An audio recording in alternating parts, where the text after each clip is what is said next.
श्री शिवाय नमस्तुभयम। दोस्तों, जैसा कि आप सभी लोग जानते हैं कि 11 जनवरी 2026 यानी रविवार को पड़ रही है माघ महीने की कृष्ण पक्ष अष्टमी तिथि, जो बहुत ही खास है। और दोस्तों, ये वो तिथि है जो कि माघ महीने में रविवार को पड़ रही है। दोस्तों, इसी दिन किया जाने वाला पंडित जी द्वारा बताया गया एक लाल फूल और एक सफेद फूल वाले उपाय आप लोगों को जरूर करना चाहिए, क्योंकि दोस्तों ये एक ऐसा उपाय है जो कि हर दिन नहीं किया जाता।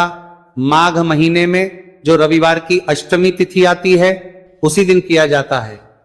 अगर आप लोगों ने इस उपाय को नहीं किया है या किसी कारणवश नहीं कर पाए हो तो इस माघ रविवार अष्टमी तिथि के दिन इस उपाय से मत चूकना। दोस्तों, देखिए ये दिन इतना खास होता है, इतना महत्वपूर्ण होता है। देखा गया है कभी कभी बड़े बड़े पूजा पाठ अनुष्ठान से जो मनोकामना पूर्ण नहीं होती है, वह माघ रविवार के दिन एक छोटे से करने से ही आपकी मनोकामना पूर्ण हो जाती है। और बहुत सारे लोगों ने इस उपाय को किया भी है और उनको इस उपाय को करने का फल भी जरूर मिला है। अगर आप लोग भी इस उपाय को इस रविवार के दिन करना चाहते हैं तो आप इस उपाय को पहले अच्छे से समझ लेना, सुन लेना, उसके बाद करना। आपको इस उपाय का फल जरूर मिलेगा, आपकी सभी मनोकामनाएं पूरी हो जाएंगी। दोस्तों, हम आपको यहाँ पर बता दें कि ये जो एक लाल फूल और एक सफेद फूल वाले उपाय है, ये उपाय पंडित जी ने अपनी अभी की सीहोर की कथा में ही बताया है। उपाय को करने से आपके घर में चाहे किसी भी प्रकार की दुहक और समस्या क्यों ना चल रही हो, आपको उसका कारण भी नहीं पता है कि भाई ये समस्या किस कारण से चल रही है। उसका कुछ भी कारण हो सकता है, जैसे पितृदोष हो सकता है, कालसर्प दोष हो सकता है, या किसी भी तरह का मंगल दोष भी हो सकता है, और भी बहुत तरह के दोष होते हैं, कुछ भी हो सकता है। पर आपको इस उपाय को करने के लिए अपने दोष को पता लगाने की भी जरूरत है। आपके घर में किस कारण से इतनी दुख और परेशानी आ रही है वो भी आपको पता लगाने की जरूरत नहीं है।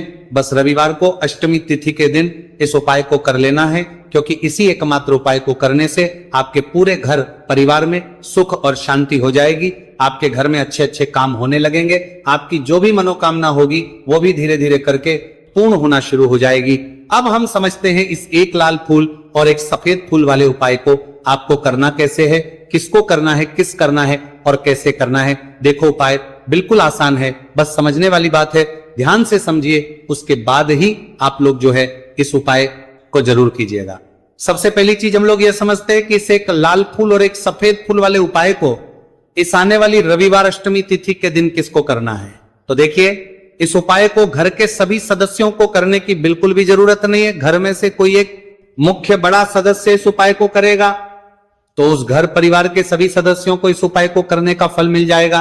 पर वो बड़ा सदस्य कौन होगा, कौन व्यक्ति इस उपाय को करेगा, तो यहां पर देखिए हम आपको बता दें, घर की जो बड़ी माताएं बहनें होंगी, घर की बड़ी माताओं बहनों में से कोई भी एक माता बहन इस वाले उपाय को कर सकती है। अपने पूरे घर परिवार के लिए घर में सभी सदस्यों को इस उपाय को करने की जरूरत नहीं है। मात्र घर की जो माताएं बहनें हैं उनमें से कोई भी एक माता बहन इस वाले उपाय को करेगी तो उसके घर परिवार के पूरे सदस्यों को इस उपाय का फल मिलेगा। अगर किसी कारणवश माताएं बहनें घर में उपस्थित ना हो या वो इस उपाय को ना कर रही हो, कुछ दिक्कत हो, तो भाई उस जगह पर फिर घर का कोई बड़ा व्यक्ति भी इस उपाय को कर सकता है। माताओं बहनों के कहने का मतलब यह था कि माताएं बहनें घर की लक्ष्मी होती है। जब घर की लक्ष्मी कोई उपाय करती है तो निश्चित ही भगवान शिव जी जल्दी प्रसन्न होते हैं और उपाय का फल में बहुत जल्दी और बहुत बड़ा करके भी यहां पर देते हैं। तो आप लोग ये बात समझ गए होंगे। अब हम ये बात समझते हैं कि इस वाले उपाय को हमें करना किस समय है। एक लाल फूल और एक सफेद फूल वाले उपाय को हमें अष्टमी तिथि के दिन करना किस समय है। तो देखिए, इस उपाय को करने का जो समय है, सुबह का समय भी है और शाम का समय भी है। अब देखिए, यहां पर हम मुख्य रूप से सुबह का समय नहीं बोलेंगे, क्योंकि देखिए ये जो अष्टमी तिथि है, और आप सभी लोग जानते हैं रविवार अष्टमी तिथि के दिन का प्रदोष काल का मतलब शाम का जो समय होता है ना, इस दिन भगवान शिव जी का सबसे प्रिय दिन होता है। तो आप लोग इसे एक लाल फूल एक सफेद फूल वाले उपाय को सुबह के समय भी कर सकते हो और शाम के समय प्रदोष काल में भी कर सकते हो। सुबह के समय अगर कर रहे हो तो 10 या फिर 11 बजे तक भी अगर उपाय करोगे तो भी आपको उपाय का फल मिलेगा। वही अगर शाम के समय कर रहे हो तो इस दिन जरूर शाम के समय का ध्यान रखना। कि शाम के 6 बजे से लेकर 7 बजे के बीच में अगर आप इस उपाय को कर सकते हो तो बिल्कुल कर लेना, पूरी कोशिश करना। पर अगर किसी कारणवश इस समय के बीच में ना कर पाओ तो रात 8 बजे तक भी अगर आप उपाय को करोगे तो आपको उपाय का फल जरूर मिलेगा। ये बात आपको समझ आ गई कि आप इस उपाय को सुबह और शाम दोनों समय कर सकते हो। मतलब करना दोनों समय, आपको एक ही समय है, घर में से किसी एक ही बड़े व्यक्ति को करना है, एक ही बार इस उपाय को करना है, दोनों समय नहीं करना है। आपको जो समय अच्छा लगे आप उस समय पर इस वाले उपाय को कर सकते हैं। तो चलिए जानते हैं इन विशेष उपायों के बारे में। लेकिन उससे पहले जो भी मेरे भाई मेरी प्यारी बहनें आज चैनल पर पहली बार आए हैं या मेरी आवाज आज पहली बार सुन रहे हैं, अगर आप भी महादेव के सच्चे भक्त हैं तो वीडियो को लाइक और चैनल को सब्सक्राइब जरूर कर लें और कमेंट बॉक्स में लिखें हर हर महादेव। देखो, अब सबसे पहली बात आती है कि इस उपाय को हमें करना किस लिए है।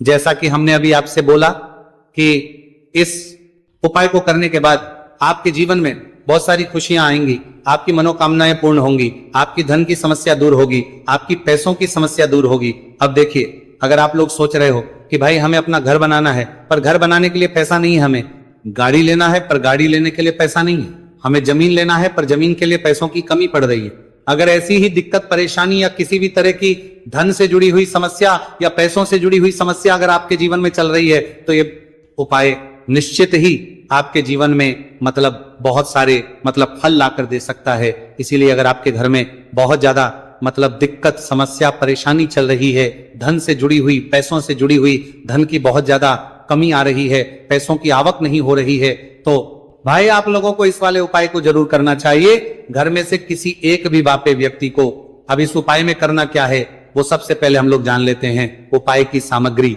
हम लोग सबसे पहले जानते हैं कि इस उपाय में किस किस चीज की आवश्यकता पड़ेगी। तो देखिए, उपाय का नाम तो एक लाल फूल और एक सफेद फूल वाला उपाय है, पर इस उपाय में कुल मिलाकर 4 सामग्री हमें लगने वाली, जो कि पंडित जी ने खुद सीहोर वाली कथा में बताया है। और जो हम आपको उपाय बताते हैं वो पंडित जी द्वारा बताए गए होते हैं, अलग से हम कुछ भी नहीं बताते।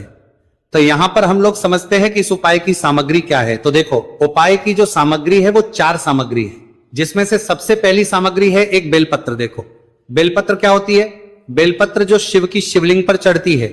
दूसरी चीज है एक शमी पत्र, शमीप्र शिवलिंग पर ही चढ़ता है। तीसरी चीज है दोस्तों एक लाल फूल, उपाय का नाम है, तो एक यहां पर आपको लाल फूल लेना है। अब ये लाल फूल कौन सा लेना है?